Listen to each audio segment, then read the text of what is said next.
On the call this morning, S&P futures are mixed on disappointing revenue and guidance from Dell, down over 8% in early trading. European markets are under pressure, down over 1%, as German Chancellor Merkel and French President Sarkozy reject the Eurobond idea as a solution to the debt crisis, leaving uncertainty swirling in the markets. Crude oil gains over 1% today ahead of today's inventory number on speculation of shrinking U.S. fuel reserves. But is $87 oil really justified? We will have the answer. I'm Alex Steele, and the morning call starts right now.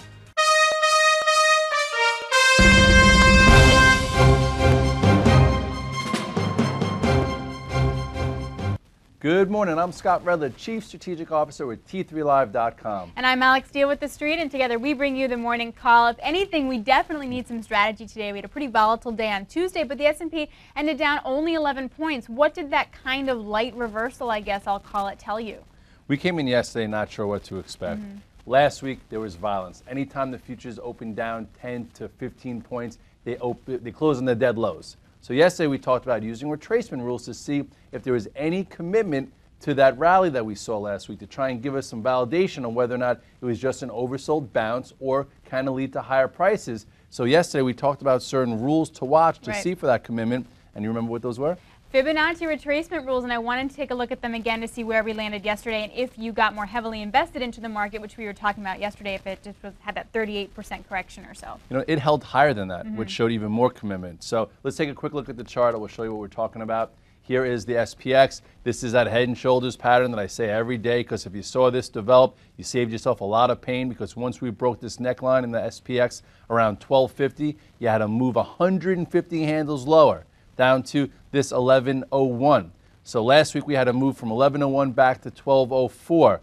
The way we see whether or not this is for real is we use those Fibonacci retracement rules to see if there is commitment to the move.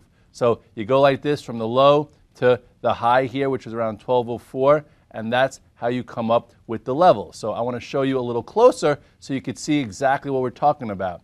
So yesterday we talked about this 38.2 retracement here, saying if we could hold this, and that means dip buyers come in, we can go sideways and potentially get a move higher up to about 1220, 1225. We didn't even reach the 38.2% retracement. We reached a 0.25, which shows some momentum in here, which could keep this market to the upside, and we're seeing that right now in the futures. So did you add to your position yesterday, to your longer position? Yesterday, I was trying to trade from a long bias. First was short when we were down, and you had a little bit of a move lower. And then once we reached those levels, after the dynamic duo at 1230 came out and said they're not going to do the Eurobond, it was like the old dumping grind, which we saw when the Fed was buying assets, where they hit the market hard and then just churned up all day. And I think we could see some more of that when we're going into option expiration on Friday. And I do think that they're going to try and keep this rally intact. And it's also August 17th. A lot of people after last week's volatility, they said, I'm done for now, I made my money, or I'm done for now, I got crushed, and they go into the beach because they want to be prepared for Jackson Hole and what could happen, in early September. Two quick things that are kind of worrying me, though. One is Dell. It's really weak, dismal revenue guidance outlook for 2012, and gold. Because gold was still almost at a $30 run yesterday, despite the markets bouncing from that Nicolas Sarkozy and Angela Merkel news, non-news, I guess is a better word of saying it, and we're still up today. We look like we're going to hit that 1800 level. So those two things worry me that will drag the market lower. What do you think about those? I think that's true. We wanted to see gold go lower to get a little bit more conviction that the equity markets can go higher, and obviously Europe is not going away. So keep it light still. We talked about, if you're in as an active investor in tier 1 and you bought in the belly of the beast last week, don't add.